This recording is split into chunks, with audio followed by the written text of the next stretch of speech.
7/18, you are tuned into One Wrestling Video, and this is NXT. My name is Jargo. I'm the NXT digital reporter for One Wrestling Video. Two objectives tonight, ladies and gentlemen. Not only are we covering tonight's NXT episode, we are also covering episode 1 of the Mae Young Classic. We've got a lot to talk about, so let's go ahead and jump right into it.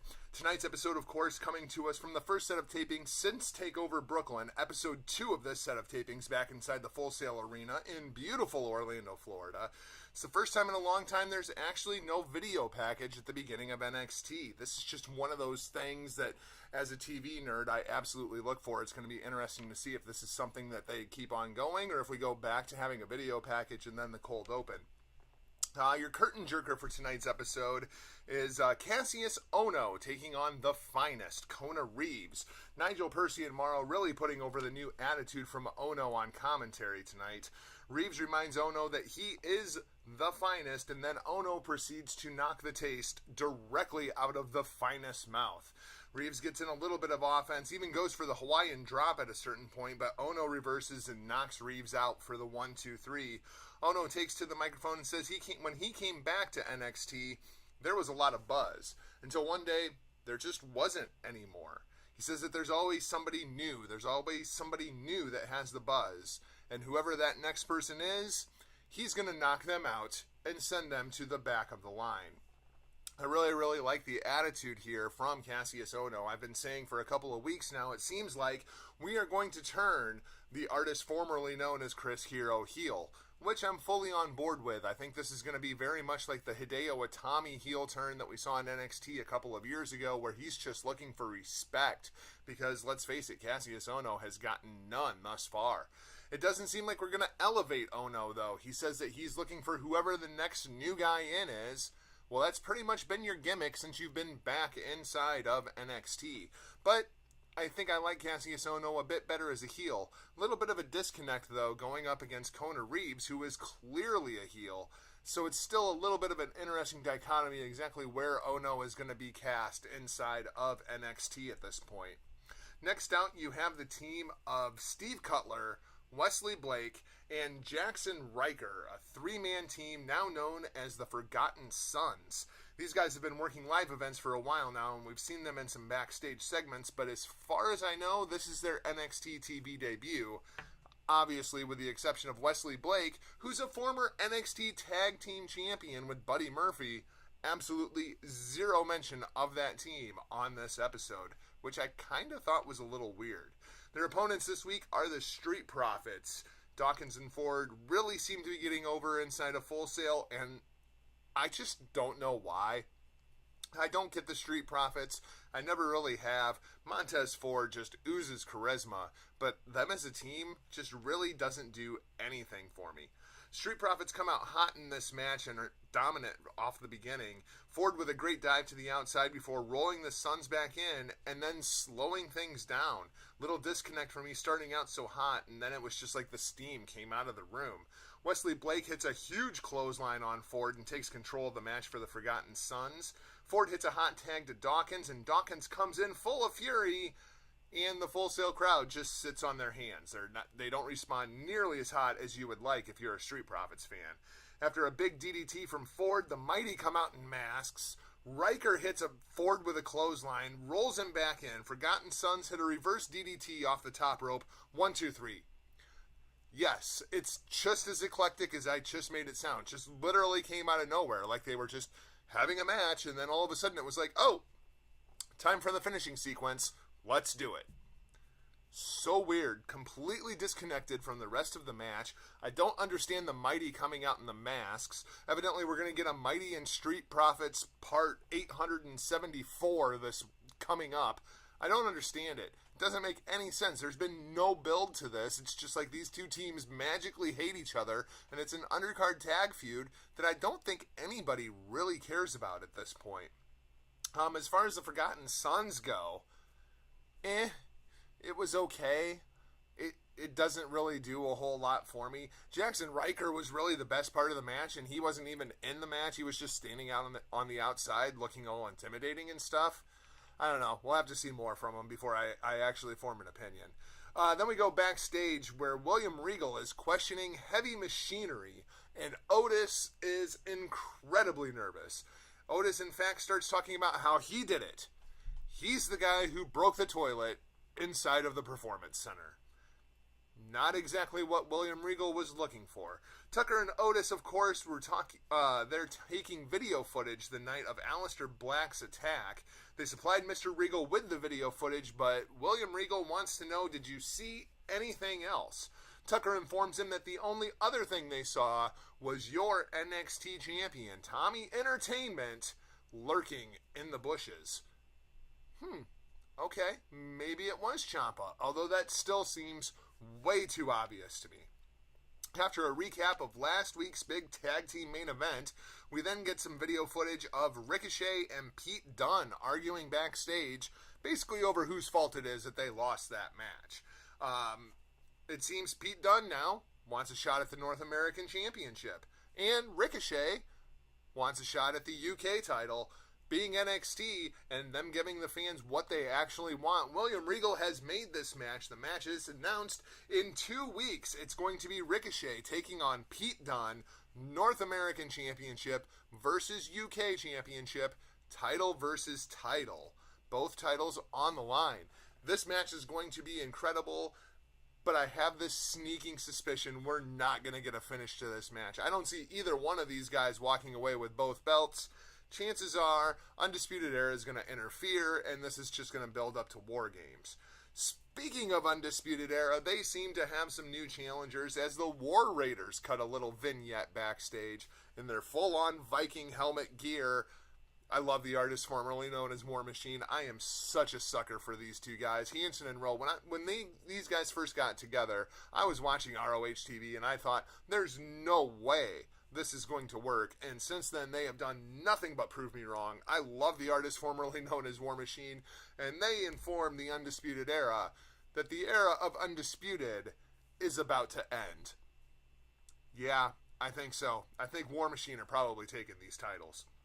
Speaking of champions, Kairi Sane next out on NXT TV, and there is a treasure chest set up on the stage. Kairi comes out, she does her little dance around the treasure chest for a bit before she opens it up to reveal her newly won NXT Women's Championship littered in gold coins. She claims her treasure, tosses some of the coins into the audience. It's a really fun intro for Kairi, this being the first time on NXT TV since winning the championship. She's taking on Trish Adora, who is a product of Bubba Ray and Devon Dudley's Wrestling Academy. This week, though, representing the Job Squad. This very much a feature match for Kairi Sane. Kairi hits all of her signature spots, the insane elbow, gets a fairly easy victory. But I will say, I really like the look of Trish Adora. She's got size, she's got a hell of a build to her, and if she was trained by the Dudleys, chances are she's going to come along pretty well. Look for big things out of her. As far as Kairi goes, this match was very, very disjointed. It seemed like it was just spot, get all of the signature spots in because of what was coming next. After the match, out comes former champion Shayna Baszler, who tosses the treasure chest and tells Kairi to enjoy her little pirate treasure fantasy while she can. She makes it known that she is coming for her rematch, but for tonight, let's see if this pirate can swim, and the fight is on. I assume that means that Shayna's a shark, like swimming with sharks. That's kind of the feeling I got. Baszler takes down the champion, takes off her jacket, waits for Kairi to get back on her feet. That might have been Shayna's downfall here. As soon as Kairi gets back on her feet, it's a fury of strikes. She takes down the Queen of Spades. Huge spear. Baszler retreats. We are going to get this match again. I don't think they're going to milk it all the way until War Games, though. I expect this match is going to take place on NXT TV at the next set of tapings. We cut backstage then to the psycho killer himself, Tommaso Ciampa. He lets us all know the reason that he has not been inside of Full Sail since TakeOver, and that's because there is no need. There is no number one contender for Tommy Entertainment, and until there is, he's not going to grace us with his presence because he doesn't care what our opinions are of him anymore. He doesn't care what's going on inside of NXT. Just let him know who he's going to have to beat up next. That's basically the storyline, and I absolutely love it. But we're really hurting on the babyface side of the roster right now. I don't know who in the hell is going to challenge Tommaso Ciampa if it's not Aleister Black. And it just seems way too obvious to me that Tommaso Ciampa is the one that attacked Aleister Black. That's why I don't think there's any chance in hell it was Tommaso Ciampa. Then we go backstage once again. Lars Sullivan and William Regal. William Regal interviewing Lars Sullivan, wanting to know if Lars is the one that took out Aleister Black. Obviously, Aleister Black broke Lars Sullivan's jaw. Lars is looking for a little bit of payback. He says that, yeah, he was there that night, and it was his intention to attack Aleister Black. But before he got to him, Black was already laid out. He says that if he had been the one that taken out Aleister, he would still be standing over top of him. Just ask EC3. Lars also says that he is cleared for competition and he's ready to get back in the ring. Mr. Regal informs him EC3 has not been cleared, but next week Lars will be facing the last man that he victimized, Raul Mendoza, on NXT TV. So next week we get Lars Sullivan versus Raul Mendoza. Godspeed, Raul Mendoza. I don't think this one's going to be ending very well for you. You may as well see if Mr. Al Snow has any of those Job Squad t-shirts laying around for you. Next up is your main event of the night, Johnny Gargano taking on the Velveteen Dream. Dream is out first, all cool, calm, and collected, sporting a Johnny Failure t-shirt, self-made. Johnny out next, looking very intense and aggressive. The Full Sail faithful seem very, very split between their Johnny Wrestling, Johnny Failure, and Velveteen chants. I was very surprised at how split this audience was. Something felt afoot right away. This match goes 16 minutes, and it's 16 minutes of absolute awesomeness. These two guys go back and forth with not just physicality, but great character work, tremendous storytelling. After the match, Dream makes his exit from Full Sail. Johnny Gargano remains in the ring dejected, and the audience hits him once again with this Johnny Failure chant. Then we go and we cut to the Full Sail crowd, and instead of the Johnny Wrestling signs, we have this crazy Venom-looking Johnny Wrestling sign. The crowd then hits him with a na na na na hey hey hey goodbye chant. This entire thing seems way too contrived for me.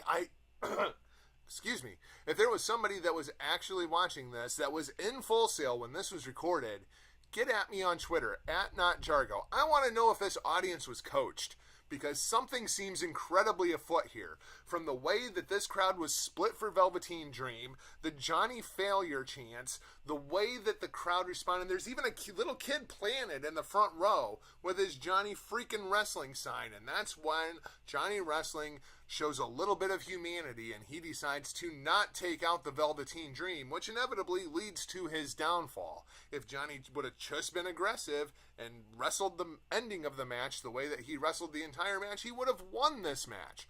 That's clearly the story. A dejected Johnny Gargano then leaves Full Sail out the side door rather than going up the ramp, looking back at the audience and turning and walking away. There's something going on here, but for the life of me at this point, I don't know what. Are we trying to turn Velveteen Dream babyface? Are we trying to turn Johnny Gargano heel? What the hell is the point of all of this? I just don't understand. I love NXT. It was a great match, but there's a disconnect here because I don't understand what in the hell is going on. All right, everybody. So now, through the magic of video editing, we're going to flip things over to the first episode of the Mae Young Classic. And just like that, welcome to This is MYC. The show kicks off with Mauro Ranallo giving a voiceover of last year's tournament along with highlights and introduce us to the brackets and the montage of all the competitors of this year's Mae Young Classic. And then your commentary team is announced, and it's like somebody popped my balloon. Rather than Mauro Ranallo, we have Mitchell Cole on commentary, alongside Beth Phoenix and Renee Young. That's going to be your commentary team. Oh yeah, and they put over that this is historic because it's the first time we've ever had 2 female commentators. Really, WWE? Just stop with this historic bull 4-letter word that I can't say on one wrestling video. It's just absolutely ridiculous. Stop with this historic crap. Dear God. Your first match of the tournament is Zatara taking on Tegan Knox. You may also know her as Nixon Newell. The match starts off with some fun chain wrestling, Nox playing a clear babyface and Zatara clearly working heel. Cole and company do a great job on commentary telling Tegan's story and her battle back to the tournament after tearing her ACL last year, and that's really the focus of this match as Zatara really focuses in on that knee. The more Zatara focuses on the knee, the more the Full Sail faithful get behind Tegan. Nox has a huge Shining Wizard out of nowhere after Zatara misses a last shot knee strike for the victory. Really good stuff out of both ladies here, and it's a great way to kick off the tournament. You have a clear babyface, you have a clear heel, you're telling a great story inside of the ring. Last year, the Mae Young Classic, I felt like you could have really narrowed that down to 16 women. The first round was very much just meh. It was kind of okay. It was really the second round on when the Mae Young Classic really picked up last year, and this was a great way to announce, hey, round one is not going to be a joke like that this year. Your second match of the tournament features our first returning competitor in last year's quarterfinalist, Rhea Ripley, who seemingly has underwent quite the attitude change since last year. She's taking on newcomer MJ Jenkins, yet another product of the Dudley Boys Training Academy. Ripley looks as though she has really come a long way since last year. Not just in the character work, but her work inside of the ring seems so much smoother, and she seems to have a much better lock on this character as opposed to the smiling baby face that she was last year. Ironically enough, I see MJ Jenkins this year very much the way I saw Ripley last year. This girl's got a great look. She's working on her character. She has a ton of raw potential. I hope that she returns to the tournament next year and we can kind of see her progression. Ripley gets the win here with her signature pump handle powerbomb. I don't think that's any surprise. Big things coming for Rhea Ripley in the next coming months. But I really look forward to seeing what the future holds for MJ Jenkins. Your next match out is Vanessa Craven taking on Lacy Lane. Lacy is one of the ladies that I have really been looking forward to seeing in this tournament, yet another product of the Dudleys that really seems to be an ongoing theme of this week's show. Mitchell Cole puts over on commentary that this is really David versus Goliath. She's taking on Vanessa Craven, and that's very much the story told during this match. The size difference in these two women was absolutely outrageous. Craven looked like Andre the Giant in there next to Lacy Lane. Lane shows off her agility early, and Craven's power taking up the second act of the match. Craven finally runs out of gas, and Lacy catches her with a crucifix bomb for the 1-2-3. They put over on commentary that this was some kind of huge upset, but I guess I just feel differently. At no point did I ever think Lacy Lane was going to lose this match after just signing with NXT. Really fun match. I thought the girls did a great job telling this story. Of course, we've seen this story over and over throughout the history of wrestling, but applying it inside of a women's match was a very, very cool dynamic. Really, really like Lacy Lane. Vanessa Craven, I could absolutely see a future in as well if they're looking for a female Lars Sullivan type inside of NXT. Then your main event of night one is NXT UK talent Killer Kelly taking on the most experienced woman in the tournament, the final boss, Miko Satomura, who debuted in the United States at 16 for WC freaking W. Killer Kelly starts off trying to exchange strikes with Satomura. That's not a real good idea. Then Kelly tries some chain wrestling. Once again, Satomura regains the advantage. Killer Kelly finally gains a little bit of an advantage after a big boot to Satomura with some good physical strikes, and then yet again Satomura and her experience catches Kelly into a series of submission holds. Kelly makes it to the ropes, but Satomura just keeps taking it to the Portuguese superstar. Satomura hits a huge cartwheel into double knees into Killer Kelly's spine. That was absolutely my pop of the night. That move was freaking awesome. Satomura then goes up top, but Kelly catches her into her draping dragon sleeper, which is also a very cool move. Kelly hits a huge drop kick and then a fisherman suplex for an incredibly close near fall. Kelly goes for a German suplex, but Satomura hits her with a Pele kick. Satomura then hits Kelly with a Death Valley driver for the 1-2-3.